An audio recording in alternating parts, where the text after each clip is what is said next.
Alright boys and girls, how to make this cinematic animation only in Blender. I'll show you some tricks that I use to create this cinematic shot, and even more interesting, how to turn this into this in Blender. I would even say it's the main one in this scene, and this is basically my pipeline for production when I use only Blender. Let's start with a little bit about this scene to show you how it can be created, and in the second part of this video I'll show you how to make an amazing cinematic picture and the animation in Blender. So I used BlenderKit add-on in this video to create this scene as quickly as possible. This is an absolutely easy way to make this because we can find a lot of models and just drop them into the Blender scene, some kind of like this old gas station, car models. Drop this one to the scene and place it like this for now. I also have some models in my bookmarks right in the BlenderKit add-on.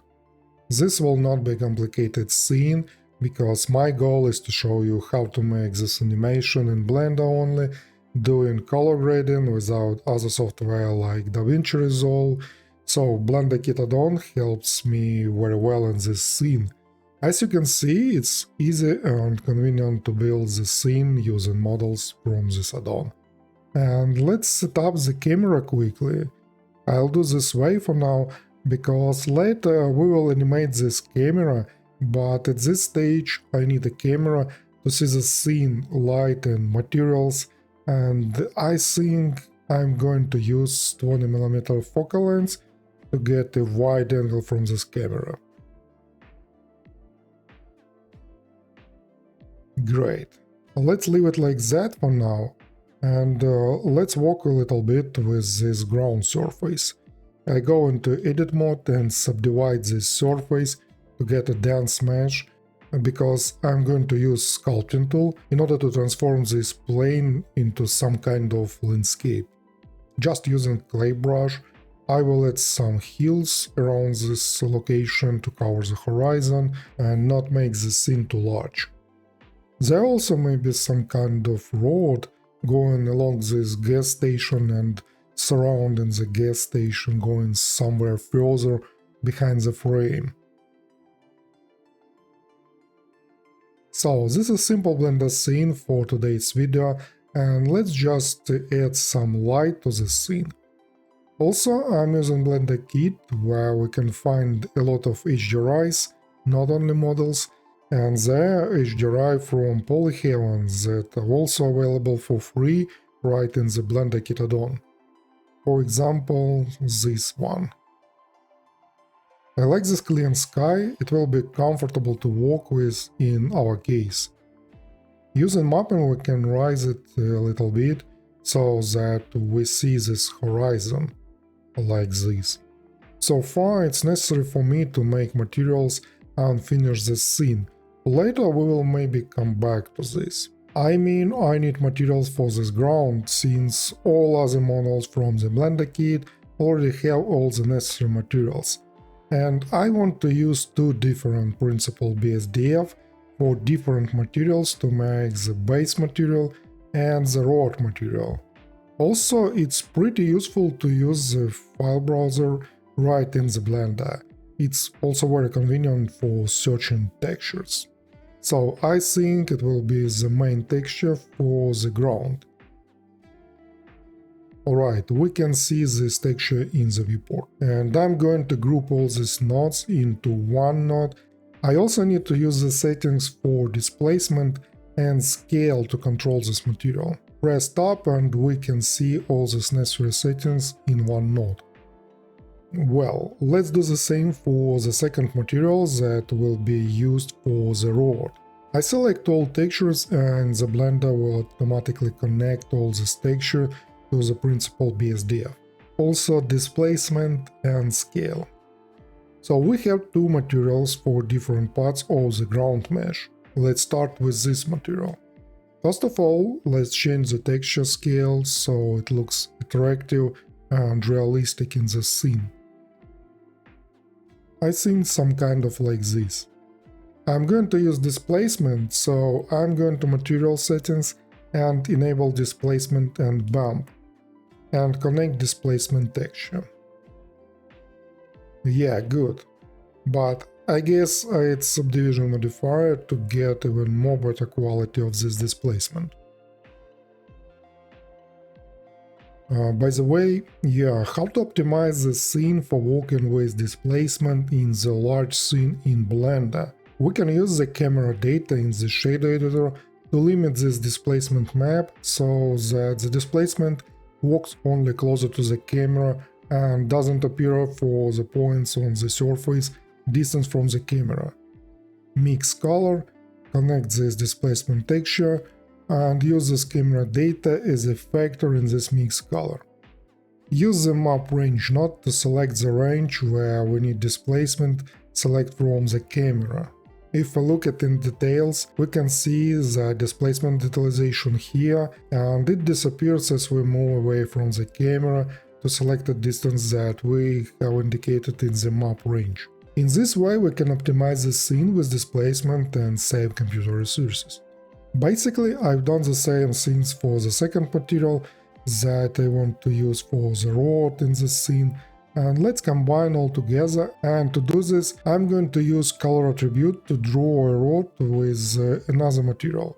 For this I need color attribute with created attributes in the shader editor, also mix shader to combine two shaders, and mix color to combine displacement from each material. And now we can use color attribute as a factor. This combination allows us to draw masks. To do this, go to Vertex Paint in 3D viewport and let's draw the rod on the ground surface using brushes in Blender.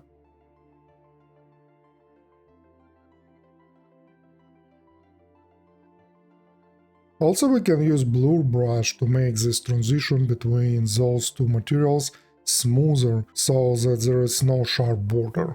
This is a convenient way to make a realistic environment material right in the Blender. We can combine an unlimited numbers of materials into one, which also allows us to achieve realism. For rocks and grass, I again used BlenderKit to find some models that is fit for the scene, but to scatter rocks and grass I used a secret paint add-on, which literally allows us to paint with grass, rocks and any objects around the scene and place rock and bushes in the right place where it would be better fit for the scene. It's based on the Blender hair system, so we can use all the same brushes to work with the hair in the Blender, and we can work locally with the scale. If you need to scale an object somewhere in the scene, it's easy to do with brushes. Of course, we can use geoscatter and do it with weight paint in Blender, but honestly, I love to use the secret paint add-on so much that I have almost only used it lately. I once said that I think it's even more creative approach, literally drawing necessary object in the scene, grass, stones, bushes, it's very convenient. So this is the scene I did for this tutorial. As I said, it's not difficult, but now it looks very simple. Ordinary scene, realistic but not cinematic.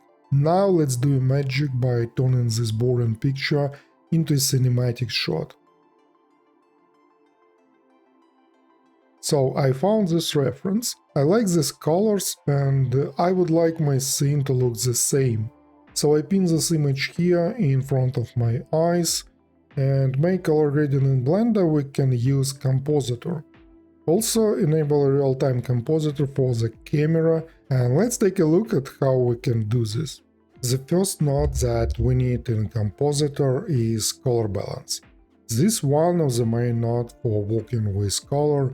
You may be familiar with lift gamma gain, and let's start by moving the gamma towards red and yellow, towards warm tones. Also for the lift, which is responsible for the shadow in our image, and the same for the gain, which corresponds to the light areas on the image. So this is our base. Next, I will add hue correct. We needed to work with each color separately. Here I will immediately go to the value And I want to change a little bit this blue sky by pulling the point of blue color down, making this blue a little bit darker, closer to what is on the reference. So good. I can go back to color balance, and here I will pull lift down and gain up, stretching the range a little bit. This will also add a contrast. Go to hue in the hue correct nut, and I will pull the yellow down by making the yellow color more reddish, like on the reference.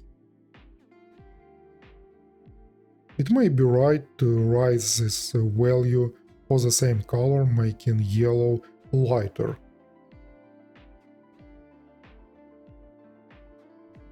Also, I will add hue correct value and decrease the saturation. Maybe not too much, like this. And decrease value to make this image darker. Good. I think I need RGB curves. Here I will again add a little bit contrast to change the main curve. In this node we can work separately with each of the channel red, green and blue. Accordingly, I will lower the upper threshold of the curve of blue, thus bringing the sky even closer to the reference. I also need to remove some green in the green channel. And I want the shadow not to be so dark. In the main curve I can raise a little bit the black point a little bit up. The final step for color grading is color correction. This node allows us to work with shadow, light and midtones much more precisely. I want to raise a little bit lift in the shadow, so we can remove this black in the shadows. Now we can go back to color balance to work with color. Add more warmth for lift.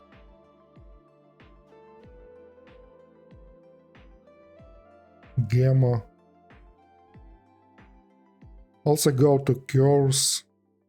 Basically it's a combination of nodes where we can move between nodes by correcting and changing the colors and tones for the image. I have a big tutorial on how to do cinematic color grading in Blender on my Patreon. There I considered more options, but essentially it's a basic for working with color in Blender. If you want to know more about it, go to my Patreon. I will leave a link to this video in the description for this video. So yeah, it looks good. Maybe even more remove the green here.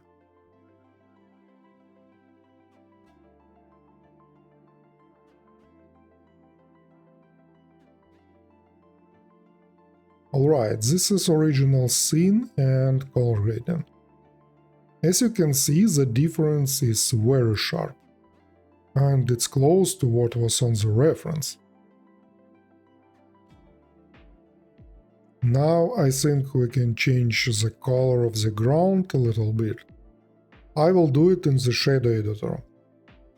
I need a hue saturation node and increase value to make this rod a little bit brighter, like this. You may see this difference. It will also highlight this rod. Let's also add hue saturation for this material. Here I raise saturation. Yes, it will add more red to the overall coral tone.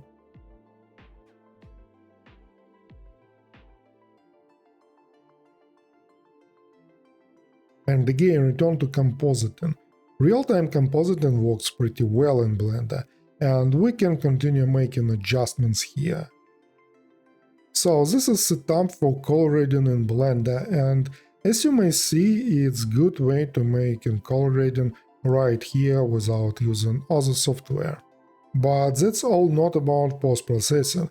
I need render for further work. I will do test render for the hero frame and go to compositing.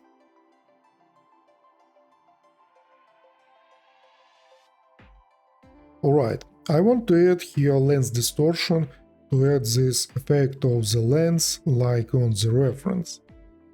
Usually the wide-angle 20mm lens that I used here gives a strong distortion of the image due to the lens and chromatic aberration.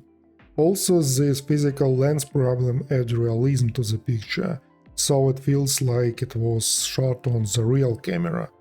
And since the real lens and cameras have all these problems, we can add them to achieve realism. And I also want to add a vignette. We can see it in the same way on the reference, darker part along these edges of the frame. To do this, I add a mask. I need a circle mask, move and place it in the center of the frame, and let's scale it, some kind of like this. Add mask node in the compositor and select created mask here. We can see this mask. Now I press Alt S and make feather to this mask. Maybe scale it a little bit by X-axis.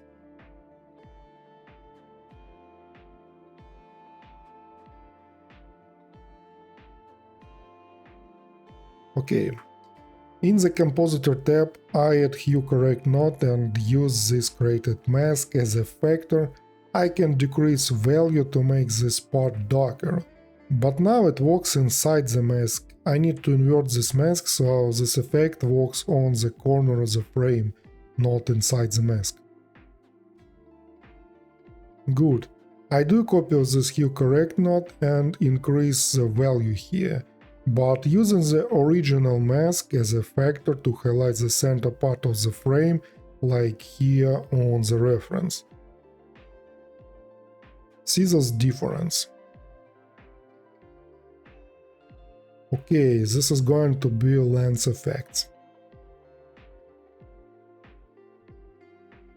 Alright, I return to the render and I want to enable the Cryptomatte render layer in the layers and do the render one more time to render this Cryptomatte information. After that, let's add Cryptomatte node in Compositing. This layer will help us to create masks on object and materials for local color correction. I want to work a bit, for example, with this water tank. I want to make it something like the reference material here. So let's add Cryptomatte to the viewer, and I think I need material information. Yeah, we can see this water tank. Pick this one and it creates the mask for this material. Again, we can use this information, for example, with RGB curves and use mate as a factor. Now all manipulation in this RGB curve node, which I may do, will be working only for this object. So I remove a little bit of red color and increase the green and the main curve.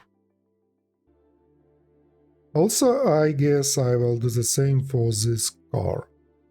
Again, Cryptomatte, switch to object, and yeah, we can pick this car as a mask. Also RGB curves and use this mate as a factor. Maybe let's pull this curve up a little bit. Thus, using Cryptomatte in Blender, we can make local color correction for objects or materials in our image. Cryptomatte is pretty powerful node and tool for compositing and grading it all.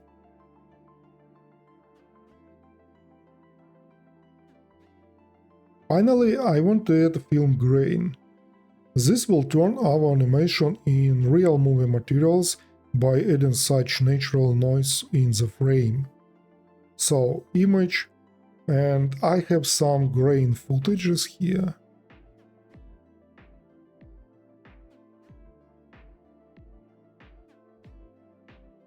As we may see, it's already animated grain, it only remains to add it to our shot. To do this, let's add mix color node and use this grain footage here. Change the blending mode to overlay. Maybe decrease the factor.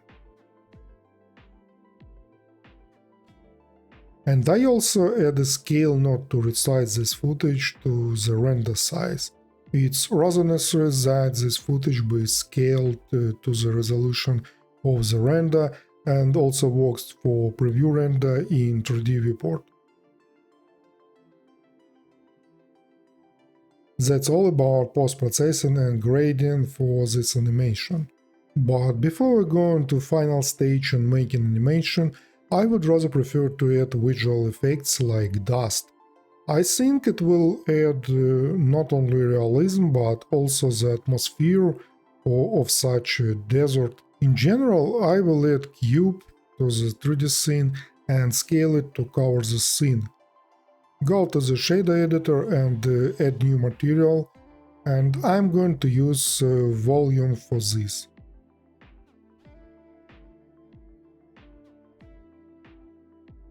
Some kind of like this, but I don't want it to be such dense fog. I want to make some kind of like clouds dust, and this dust should be much closer to the ground. So I add a noise texture, color ramp,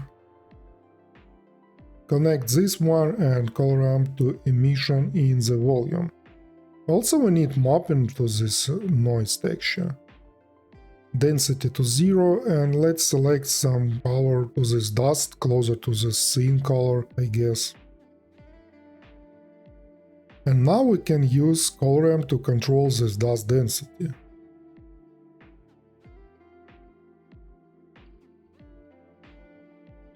Also, let's work with noise texture to achieve some realistic dust effect. I change the scale of this noise. There must be a little bit of visible dust in the scene. Another thing that I want to do with this dust is to make a mask that this dust to disappear to the top of part of this volume cube. Alright, to do this I need a gradient texture and a mix color.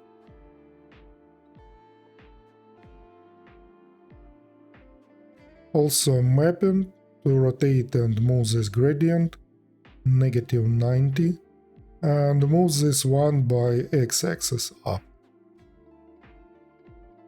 And use this gradient texture as a factor here. But connect this noise to the slot B, and A must be black color. Yeah, see how it works with this gradient mask. We can also control this gradient mask by using mapping. Maybe move this guy up a little bit. Yeah. So, since we're going to do an animation, I suggest that we start it right here. We'll definitely need to animate this dust for realism. And this is very easy to do. We can use mapping for noise texture and location parameters. We can animate motion along different axes, for example x-axis, so the dust passing by the camera. Also add a 4D parameter for this noise texture. Alright, let's open timeline here and do it. I'm going to make 300 frames for this animation. Good. Place the playhead in the first frame of the animation and let's animate the location by x-axis. I think we start here. Press right mouse and choose Insert Keyframe to set a keyframe for animation. Go to the last frame on the timeline and let's move this dust by x-axis. What side? Yeah, I guess on this side.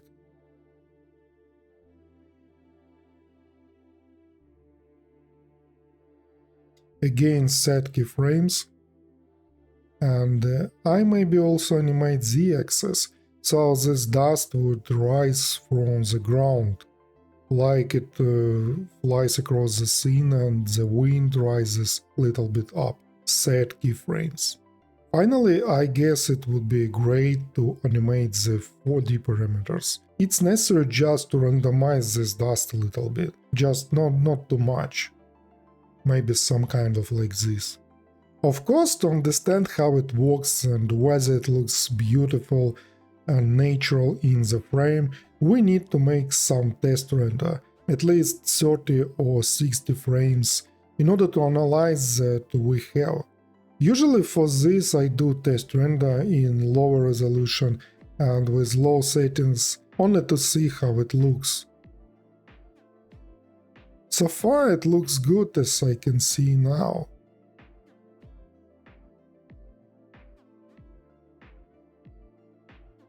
And I want to add wires. The posts are already there, and I think it would be right to add wires for them. I add curve to the scene and place it in the right place on this post. As I see, there are details for this.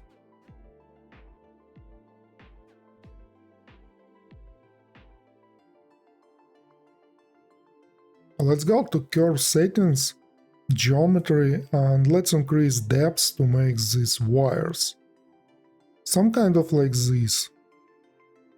Add a new material and only make this one a black color, that's all. Also increase the resolution of the spline to have a smoother curve. Quickly stretch across all these posts and duplicate it to other parts so that it looks beautiful in the frame.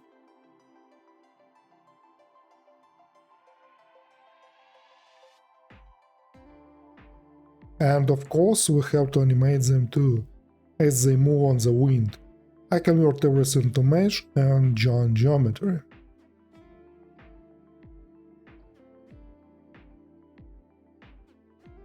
So I need wind first,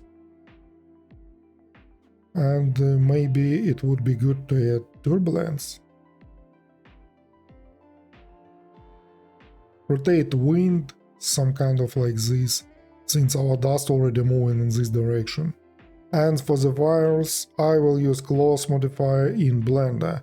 Also, I need to go to weight paint and select some points where these wires will hold.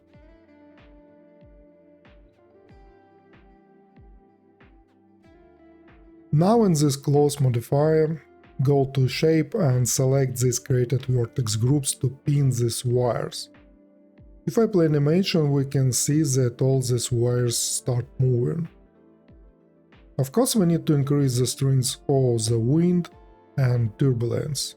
Alright, in the close modifier go to cache, and here we can bake this animation. But before baking, I set the range of this animation and I set the start frame on -50 and the last one is the my timeline 300. So press bake. Alright, we also need to animate grass, and since I used a secret paint add-on, it's absolutely easy to do because we have settings for wind animation here. Just increase strings and we can see that these bushes are moving on the wind.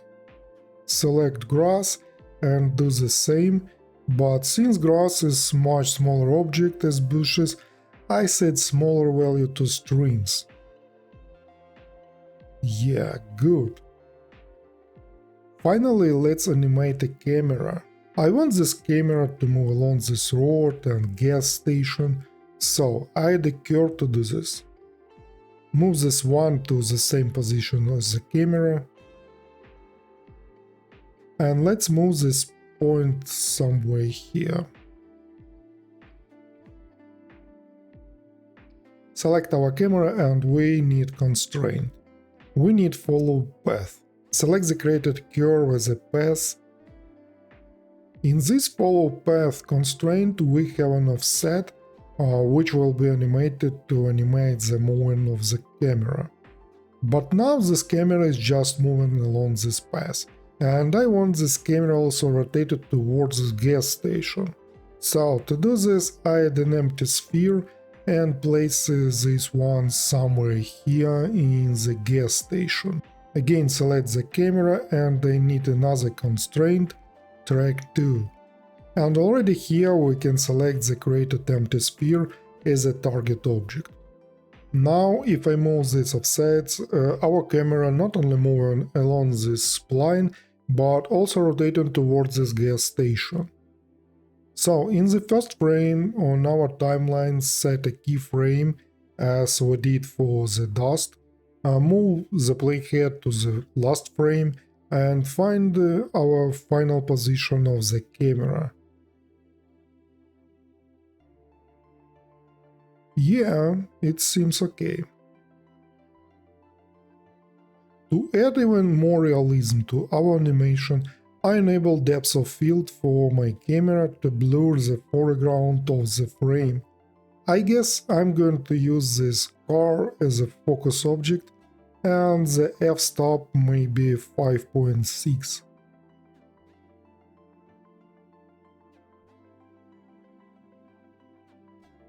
The last one is motion blur. If I do a test render, we may see that the foreground not only blurs as a defocus, but also blurs due to the motion of the camera. So, now all we have to do is press render animation and wait for the finished result. Since we have already done everything in Blender, including color grading and post-production, we don't need to do anything anymore and we will get the final animation.